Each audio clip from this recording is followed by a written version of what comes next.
Ал баршаларыңызға сәлем, акция және ақша курсының келесі сабағына қош келдіңіздер. Бүгінгі сабақта біз сіздермен нарықтық трендтер және бағалық деңгейлер туралы айтатын боламыз. Жалпы тренд дегеніміз не? Тренд дегеніміз белгілі бір бағыт-бағдар. Көпшілігіміз қазір естіп жатамыз. Қазір трендте мынандай мамандық, қазір трендте мынандай музыка деген сияқты. Яғни ол көпшіліктің назары ауған жақты біз сіздермен тренд деп атаймыз, иә?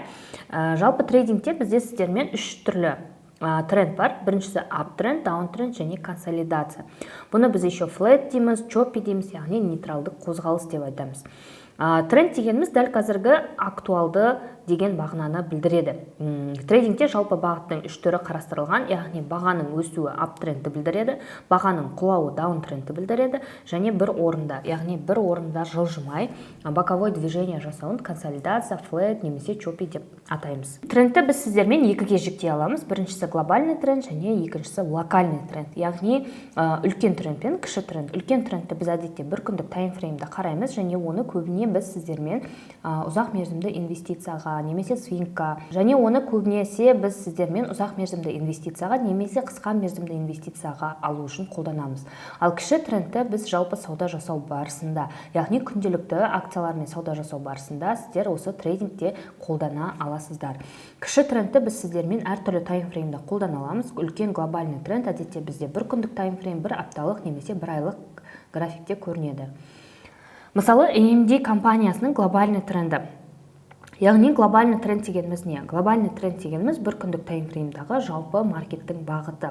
Яғни акция бағасы қай жаққа дейін құлап немесе көтеріліп бара жатқандығын көрсетеді. Мына жерде мысалы акция бағасы бірден көрініп тұр, өсіп келе жатыр. Яғни тренд бізде аптренд. Мына жақта құлап жатыр, яғни даунтренд. Қайтадан көтеріліп жатыр, аптренд, қайтадан құлап жатыр, даунтренд. AMD компаниясының кіші тренді бір сағаттық таймфреймді, яғни сіздер сауда жасамас бұрын міндетті түрде негізгі бағытты анықтап алу керексіздер. Себебі трейдингте тренд is your friend деген ұғым бар. Яғни тренд сенің досың, трендке қарсы шығуға болмайды. Көп адамдар болашақта трейдингпен айналысып бастаған кезде өсіп келе жатқан маркетке шорт позициясын ашып, сөйтіп үлкен минустарда отырады. Онда қателік жасамас үшін сіздер трендті дұрыс анықтай білу керексіздер. Жалпы маркетке қатысушыларды біз сіздермен екі тарапқа бөлеміз. Біріншісі сатып алушылар, екіншісі сатушылар. Яғни сатушылар мықты болатын болса, ол бізде даунтрендтің мықтылығын білдіреді. Ал сатып алушылар мықты болатын болса, ол бізде аптрендтің мықтылығын білдіреді. Жалпы түрде маркетті бізбен сіздер қозғалта алмаймыз. Маркетті мықты инвесторлар, үлкен хедж фондтар, инсайдерлер қозғалта алады. Біздің негізгі бағытымыз, негізгі направлениямыз, негізгі міндетіміз осы мықты инвесторлардың, хедж фондтардың, одан бөлек әртүрлі әлемдік проп компания, жалпы алғанда инсайдерлердің бағытын дұрыс анықтай білу. Яғни сіздер сол инсайдерлердің артынан ілесіп жүру арқылы сол бағытты дұрыс ұстану керексіздер. Маркеттегі ірі ойыншыларды біз сіздермен инсайдерлер деп атаймыз, ал майда ойыншыларды біз сіздермен жеке ритейл трейдерлар деп атаймыз.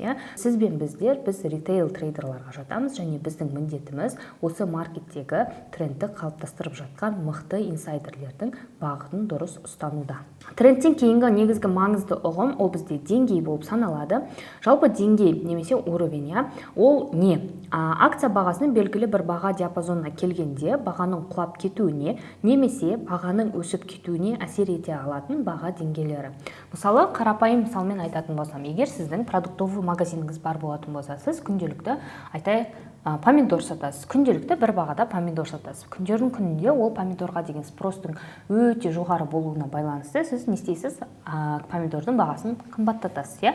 Сәйкесінше сіз табысты көбірек тапқыңыз келеді, сәйкесінше сол үшін сіз помидордың бағасын қымбаттатасыз. Сол сияқты бұл жерде де, яғни акция бағасы әрдайым белгілі бір баға диапазонында саудаланады. Сол диапазондарды біз сіздермен деңгей деп атаймыз. Техникалық анализде деңгейдің негізгі екі түрі бар: поддержка және сопротивление. Поддержка дегеніміз ол бізде төменгі жағында қалыптасады, сопротивление жоғарғы жағында қалыптасады. Бұл деңгейлер барлық акция, форекс, криптовалюта, фьючер секілді қаржылық нарықтардың техникалық анализ жасаудың ең маңызды бөлігі болып табылады. Былайша айтқанда, техникалық анализдің 80% бөлігін осы деңгей қалыптастырады. Болашақта біз сіздермен деңгейдің әртүрлі түрлерін, маңыздылығын, оларды қалай дұрыс қолдану керек, сделкаға кіру шығу барысында неге мән беру керек деген нәрселердің барлығын талқылайтын боламыз. Жалпы түрде қарастыратын болсақ, деңгейді толықтай игерген адам трейдингтен ары қарай табысқа шыға алады. Деңгейді игере алмаған адам табысқа шыға алмайды.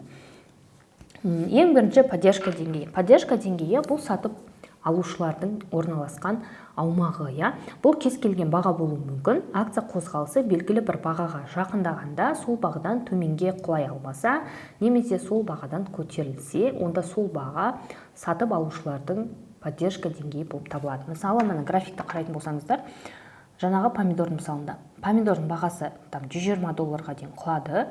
$120 бір оптовик сатып алды, қайтадан құлады, қайтадан сатып алды, қайтадан құлады, сол баға қайтадан сатып алды. Яғни белгілі бір бағаға қайта графиктің қайтып келуі ол жерде бізге белгілі бір деңгейді қалыптастырады. Егер ол баға төменнен қалыптасып жатқан болатын болса, онда ол поддержка деңгейі, ал енді жоғарысынан қалыптасып жататын болса, ол бізде сопротивление деңгейі деп аталады. Мысалы, то же самое помидордың бағасы $120-дан $150 дейін қымбаттады. Бірақ $150 кезінде ешкім сіздің помидорыңызды алып жатқан жоқ. Сәйкесінше баға құлайды. Сол сияқты қайта бір бағаға жоғары жақтан келуін біз сіздермен сопротивление деңгейі деп атаймыз. Поддержка және сопротивление деңгейлеріне мысалы мынау біздің график.